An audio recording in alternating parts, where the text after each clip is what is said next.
Hello. So in this video, we're going to do a performance review of Sock Buskin Theatre's production of Ken Ludwig's Moon Over Buffalo.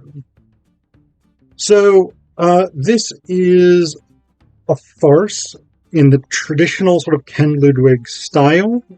He is very much about these standard farces which involve things like miscommunication, missing people,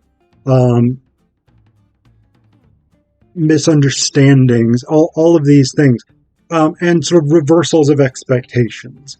So this is Moon Over Buffalo. The story is about these two aging theater stars, George and Charlotte Hay. They are performing in the boonies in Buffalo, New York. As somebody from Rochester, I find that slightly offensive that Western New York is considered the boonies in the 1950s by Ken Ludwig, but that's not my problem. So they are performing in Rep. They're doing Edmund Rostad's Cyrano de Bergerac and Noel Coward's Private Lives. Their company includes Paul, who is the sort of stage manager and a junior actor. It includes Ethel, who is the young, attractive, maybe ingenue. It's not entirely clear what her role is. And then some random soldiers who show up at the very beginning and then we never see them again. So that's who we meet of the company. George and Charlotte are probably getting toward the end of their professional careers because, show business is a young person's game, generally speaking, and they're getting up in age a little bit. But they still have celluloid dreams of the silver screen. They want to be in movies. They've been in movies before. They want to get either back into movies or into TV shows and out of doing just theater. Even though they both love the theater, they recognize that in the 1950s, theater is not where it's at in terms of stardom. So they have a somewhat tempestuous marriage. Their daughter, Rosalind, arrives in Buffalo with her new fiancé, Howard. Howard is an awkward, shy weatherman who's extremely nervous about meeting her famous parents. Rosalind, for her part, has both forsaken the theater life and her former fiancé, Paul, the stage manager of the company.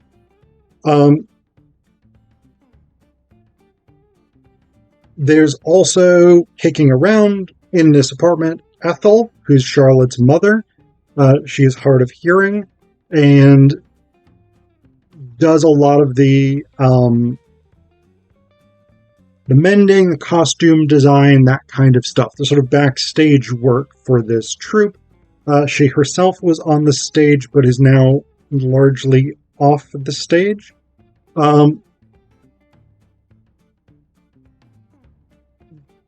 The conflict really begins when Paul and then George and subsequently Charlotte find out that Eileen, the young ingenue, is pregnant with George's baby while he is married to Charlotte.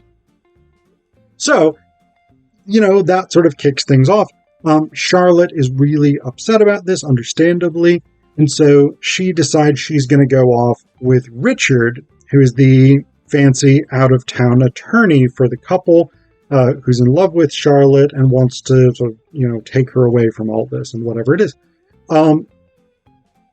George is initially distraught about this, but then George and Paul get a phone call from the office of Mr. Frank Capra of Hollywood fame. Frank Capra So there's a particular movie that Frank Capra is filming that George and Charlotte had wanted to perform in, but instead the parts were given to a couple of other performers. The male lead has now broken both of his legs, so he can't do the movie. The female lead has walked out, and so Capra is coming to Buffalo to see George and Charlotte perform in the matinee this very day. George tries to convince Charlotte of this. Charlotte assumes that it's a lie, and so she walks out with Richard, but she goes out and buys a newspaper. George, while she is doing this, George says, "I'm going to go get drunk because I don't care. My wife has left me. We can't really do the show. Eileen is gone. Charlotte is gone. Basically, everybody we need to do the show is gone. Capra is never going to hire me if we can't do the show. I'm going to go get drunk." So he proceeds to do that. Charlotte comes back, having bought her newspaper and seen that the leads are out of Capra's movie, and she's now ready to reconcile with George and go back and do an amazing show so they can get cast in these roles. George is now missing. He's off getting drunk. Rosalind and Paul are attempting to find him. Charlotte and Richard are attempting to find him. Ethel is kind of just hanging around, making sarcastic comments about about George. Sorry, got there eventually. And so you basically have this whole like extended comedy section. George is drunk. He's initially missing, getting drunk. They find him and he's drunk. And they try and sober him up. But Ethel, not having heard Charlotte correctly, has poured the whiskey that George was drinking into the coffee. And so as they are giving George cup after cup of coffee, he's getting more and more drunk. So you've got great comic elements there. Then finally they actually get to the show. Now George has decided that instead of doing Private Lives, they're going to do Cyrano, and so he has dressed in his Cyrano costume. Everybody else is dressed in and prepared to do Private Lives. These are very different plays if you don't know them. Private Lives is, I think, set in the 1920s. It's a Noel Coward play, right? It's a sex farce, basically. Cyrano is set in the 30 Years' War period in France, and it is a sort of tragic romance. Very different. So, Rosalind, in order to sort of put on a show for Frank Capra, Rosalind is convinced to go back to the stage, which she had sworn she would never do. She starts doing Private Lives, and then George doesn't come out at his cue. And he doesn't come out at the repetition of his cue. And Rosalind starts ad-libbing, basically sort of talking through what the conversation would be if George came out and performed his actual role. Finally, after a long period of this ad-libbing, George comes out dressed as Cyrano, and Rosalind has to try and make something up on the spot to explain why he's dressed as Cyrano rather than the character in Private Lives, whose name I can't remember off the top of my head. While this is happening, the railing, because they're supposed to be on a balcony, the railing keeps falling over and people keep having to either pick it up or grab it as it's falling. And so basically the production that they put on, this play within a play, is a complete disaster. At one point Ethel comes out and just sort of tries to ad-lib an explanation for why George is dressed as Cyrano. And Charlotte's basically like, stop.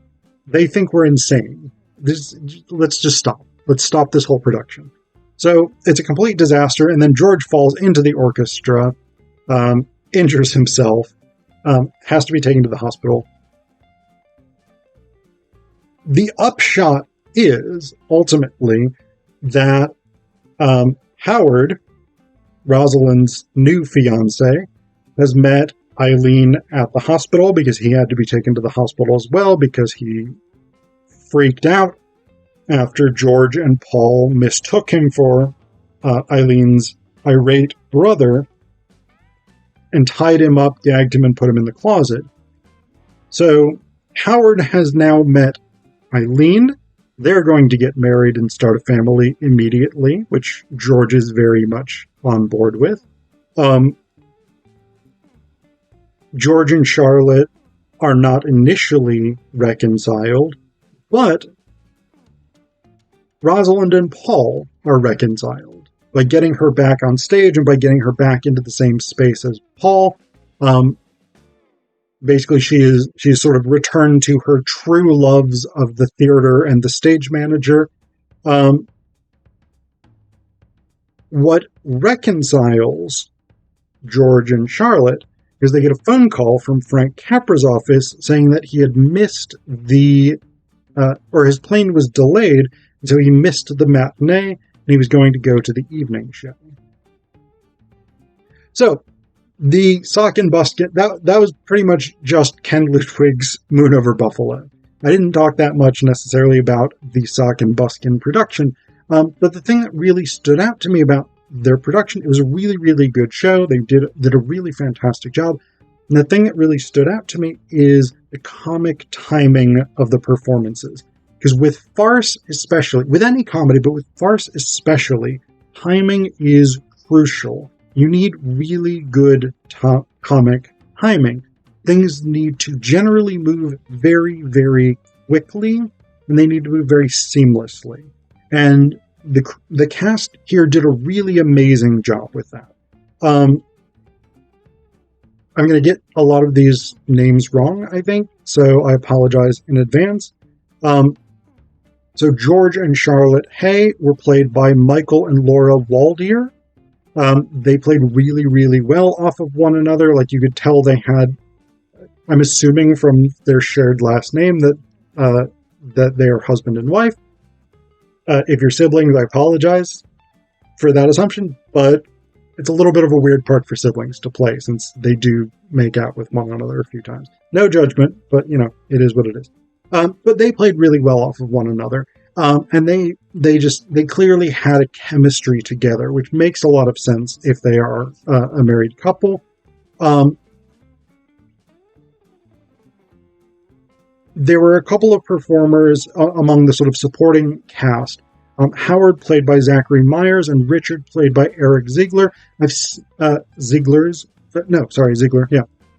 Myers and Ziegler. I've seen them perform before, either in other local productions, either in Nittany Theater at the Barn or in State College Community Theater. They're really, really good.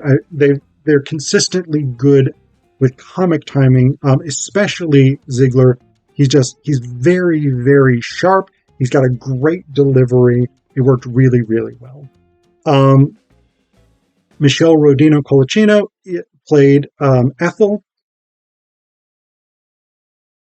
It was great. I mean, again, it's this fantastic part because she's hard of hearing, and so there are bits where she gets to just sort of play basically by herself, even when other people are in the scene with her.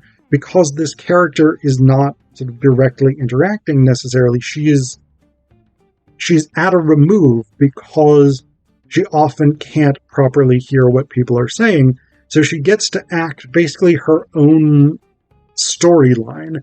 And Michelle's sort of over the top.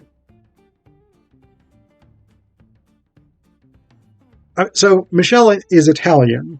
I know Michelle outside of the theater. She's Italian, but is very much, the delivery was this very like Italian or Jewish New York grandmother type figure, just over the top energy and this sharp wit that just came across really, really well. Paul and Rosalind. So Paul, played by Nate Shearman, and Rosalind, played by Liz Furman. These are these are interesting parts because these are kind of the straight men, in a way, to the sort of comic craziness going on around them.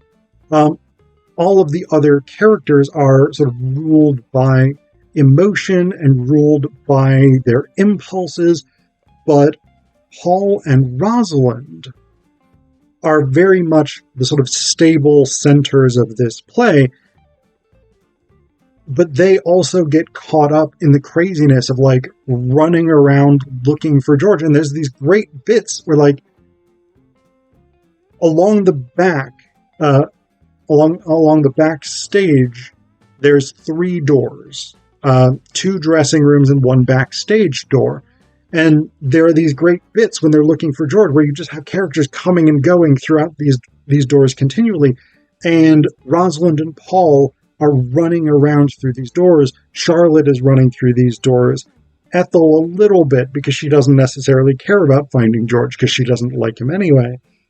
So you've just got these great sort of comic elements that work consistently throughout the play. Is really, really, really good. The other element of comic timing that I think is really important and challenging is being able to draw something out. And we see this when Rosalind is on stage trying to get George to come out for the opening of Private Lives. Furman is on stage by herself, and she has to play this scene that shows both that Rosalind is a character who understands the theater and can improvise when necessary, but also that Rosalind is intensely uncomfortable with George not meeting his cue. And Furman did a really good job balancing that and sort of showing both dimensions of that. Like, the anxiety of that moment was clear, but also that ability to play the moment effectively was really, really well balanced. So that was, I think, one of the best things about this production was that the timing.